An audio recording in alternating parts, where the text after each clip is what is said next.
আর এবার জনস্বার্থে করা হাইকোর্ট মধ্য কলকাতায় অর্থাৎ সেন্ট্রাল এভিনিউ চাঁদনি চক রানী রাসমণি সেখানে মিটিং মিছিলে আপত্তি আদালতের মধ্য কলকাতায় মিটিং মিছিলে আপত্তি আদালতের আরজিকর ইস্যুতে মিছিলের মামলায় করা হাইকোর্ট। কথা বলবো আমাদের প্রতিনিধি অর্ণব হাজরা রয়েছেন সঙ্গে। অর্ণব, দেখো, মধ্য কলকাতা, কলকাতার হাট বলা হয় যেতে Dharmatala, Dorina crossing, Chittaranjan avenue, SM Banerjee road, এই যে চত্বরটা রয়েছে এই চত্বরটা কার্যত হৃৎপিণ্ড এবং এখানে যদি কোন রকম ভাবে রাস্তা অবরুদ্ধ হয় কার্যত তার পুরো প্রভাবটা গিয়ে পড়ে কার্যত কলকাতা জুড়ে।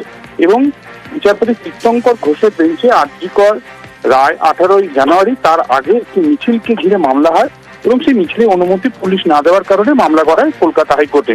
এবং সেই সময়তে বিচারপতি তীর্থঙ্কর ঘোষ নিজের অভিজ্ঞতা এবং একই সঙ্গে তিনি স্পষ্টভাবে হুঁশিয়ারি দিয়ে জানান আগামী দিনে তিনি যদি পুলিশি নিষ্ক্রিয়তা বা পুলিশি সক্রিয়তার মামলা শুনানি করেন সেক্ষেত্রে মধ্য কলকাতার প্রাণকেন্দ্র এই সমস্ত জায়গায় তিনি কোনো মিটিংয়ে অনুমতি দেবেন না। কারণ তিনি তার নিজের শৈশব কাটিয়েছেন এবং ছেলেবেলা কাটিয়েছেন, তিনি জানেন এই চত্বরে একবার অবরুদ্ধ হয়ে পড়লে তার প্রভাব কি সুদূর প্রসারী হয়। কাজেই আগামী দিনে এই কলকাতার একটা অনুরূপ কলকাতা তৈরি হতে যাচ্ছে new town, Rajarhat, new town, এই সল্টলেকের পুরো এই বিস্তীর্ণ অঞ্চলে। সেখানে সমস্ত ডিপার্টমেন্ট আস্তে আস্তে শিফট করছে। রাজ্য সরকারকে পরামর্শ দিচ্ছি, রাজ্য সরকার সেখানে কোনো একটা নির্দিষ্ট জায়গা দেখুক, সেখানেই মানুষ বা যে কোনো গণতান্ত্রিক ভাবে সেখানে মিটিং মিছিল বা অন্য ধরনের আন্দোলন করা যেতে পারে। কিন্তু আগামী দিনে যদি কোনো আবেদন আসে সেক্ষেত্রে কিন্তু আদালত তা আর বিবেচনা করবে না, রাজ্যকেও সে বিষয়ে খোঁজ খবর নেওয়া, নতুন জায়গা সন্ধান করা, এই পরামর্শ দেওয়া হয়। কিন্তু শেষমেশ আরজিকরের যে মিছিলের দাবি ছিল একটি সংগঠনের তরফে, সেক্ষেত্রে ওয়েলিংটন থেকে রানী রাসমণি অ্যাভিনিউ পর্যন্ত মিছিল যাওয়ার কথা ছিল। বিচারপতি শহরের প্রাণকেন্দ্র বাঁচাতে তার রুট ঘুরিয়ে দেন এবং ওয়েলিংটন থেকে এটি কলেজ স্কোয়ার পর্যন্ত হবে মিছিল এবং 100 জনের জমায়েত নিয়ে এই মিছিল হবে, এই অনুমতি শেষমেশ দিয়েছেন বিচারপতি। বেশ।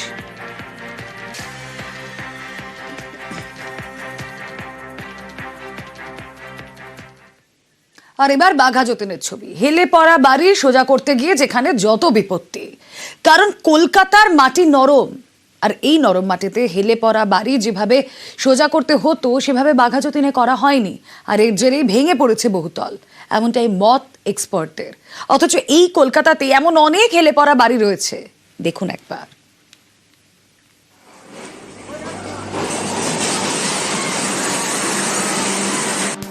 মাসখানেক আগে হেলে পড়ে বহুতল। মঙ্গলবার দুপুরে ভয়াবহ পরিস্থিতি, গোড়া থেকে ভেঙে পড়ে বহুতল। হেলে পড়া বহুতলকে সোজা করতে উদ্যোগ নেন প্রমোটার। হাইড্রোলিক জ্যাক দিয়ে বহুতল সোজা করার চেষ্টা করা হয়, এর জেরেই বিপত্তি বলে দাবি বিশেষজ্ঞদের।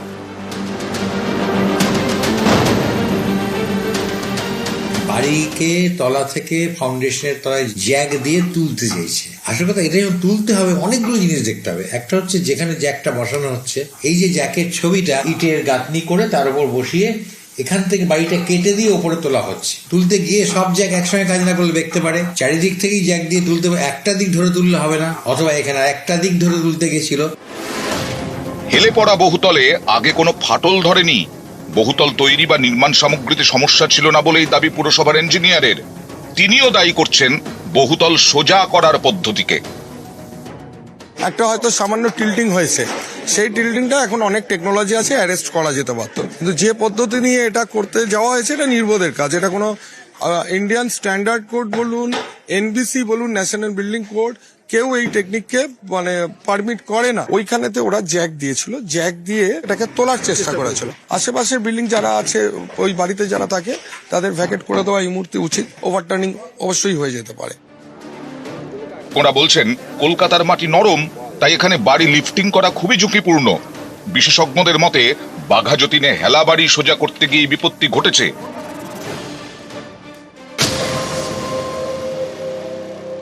এই বাড়িটা 10-11 বছর আগে হয়েছে, নরম মাটির ওপরে।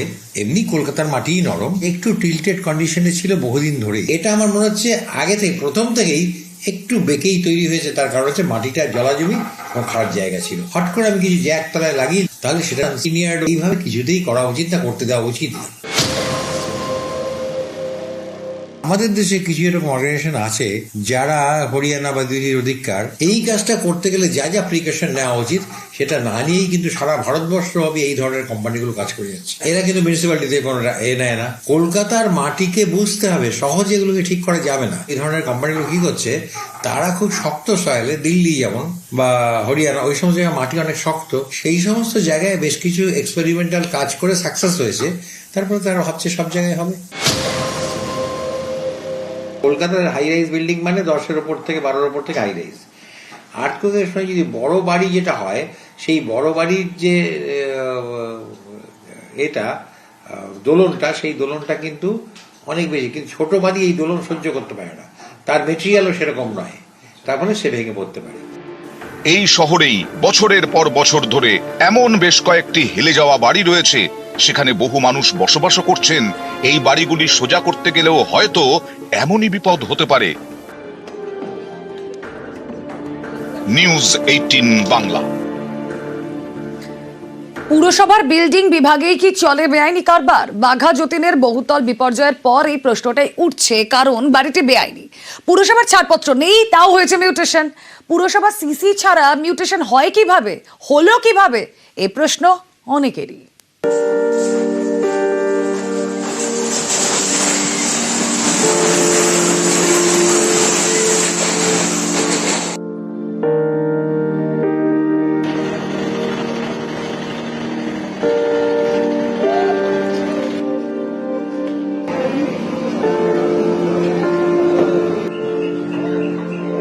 মঙ্গলবার দুপুরে এভাবেই গোড়া থেকে ভেঙে পড়ে বাঘা যতীনের বহুতল। মাসখানেক আগে এই বহুতল হেলে পড়েছিল, সেটা সোজা করার কাজ চলছিল, এরই মাঝে বড়সড় বিপত্তি।